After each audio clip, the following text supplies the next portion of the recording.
नमस्कार, मी दिव्या आणि तुम्हा सर्वांचं खूप खूप स्वागत आहे दिव्यास किचन मॅजिकमध्ये। तर आज आपण बनवणार आहोत झटपट आणि खमंग पनीर मसाला। ही रेसिपी तुम्ही जेवणात किंवा पार्टीसाठी सहज बनवू शकता। तर चला मग सुरुवात करूया। या ठिकाणी मी 300 ग्रॅम पनीर घेतलेलं आहे। पनीर मध्यम आकारात कट करून घ्यायचं आहे।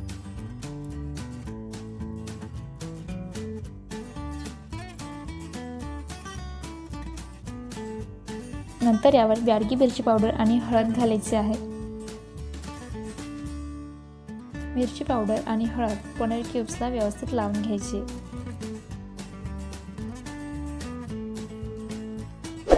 नंतर कढईमध्ये 2 चमचे तेल घालायचे। त्यामध्ये 8 ते 9 काजू फ्राय करून घ्यायचे आहेत। हलके ब्राऊन झाले की काढून घ्यायचे आहेत। आता मी 2 मोठे कांदे बारीक कट करून तेलामध्ये घातलेले आहेत।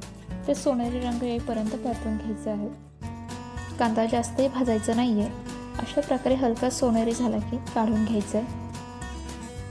नंतर यामध्ये किसलेलं खोबरं घालूयात। खोबरं सुद्धा आपल्याला भाजून घ्यायचं आहे। आता कढईमध्ये थोडंसं तेल घालून एक मोठा टोमॅटो कट करून यामध्ये घातलेला आहे। टोमॅटो व्यवस्थित भाजून घ्यायचं आहे अशा प्रकारे आणि काढून घ्यायचं आहे। नंतर हे सगळं मिश्रण मिक्सर जारमध्ये काढून याची पेस्ट बनवून घ्यायची आहे।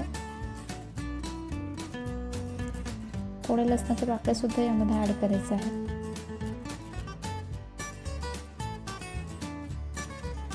आता कढईमध्ये 4 चमचे तेल घालायचे आहे। यामध्ये पनीर क्यूब्स फ्राय करून घ्यायचे आहेत।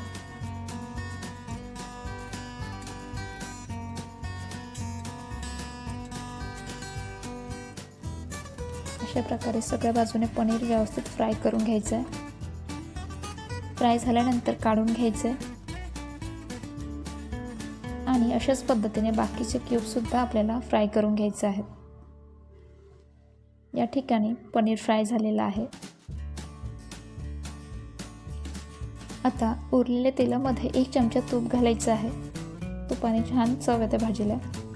नंतर यामध्ये 1 तेजपत्ता आणि दालचिनीचा तुकडा घालायचा आहे आणि जी पेस्ट आपण बनवली होती ती सुद्धा तेलामध्ये घालायची आहे।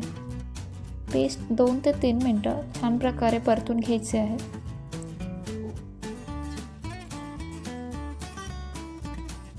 मी हा सुहानाचा पनीर मसाला घेतलेला आहे। पूर्ण मसाला एका बाउलमध्ये काढून घ्यायचा आहे।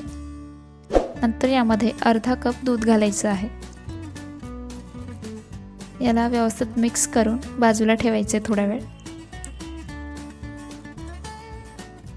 आता यामध्ये 2 चमचे लाल तिखट घालायचं आहे, 2 चमचे ब्याडगी मिरची पावडर, 1 चमचा धनिया पावडर, पाव चमचा हळद आणि 1 चमचा कांदा लसूण मसाला घालायचा आहे। सगळे मसाले व्यवस्थित मिक्स करून घ्यायचे आहेत। आता दुधामध्ये भिजवलेला पनीर मसाला घालायचा आहे। व्यवस्थित मिक्स करून घ्यायचं आहे। यामध्ये थोडं पाणी घालून याला झाकण ठेवून 1 मिनिटभर तेल सुटेपर्यंत शिजू द्यायचं आहे। भाजीला मस्त तेल सुटलेलं आहे। आता यामध्ये पनीर क्यूब्स घालूयात। मसाल्यामध्ये व्यवस्थित मिक्स करून घ्यायचे आहेत। नंतर यामध्ये आपल्याला गरम पाणी घालायचं आहे। 1 ग्लासभर पाणी घातलेलं आहे। जास्त पाणी घालायचं नाहीये। भाजीची कन्सिस्टन्सी आपल्याला घट्टच हवी आहे आणि शिजल्यानंतर घट्ट सुद्धा होणार आहे।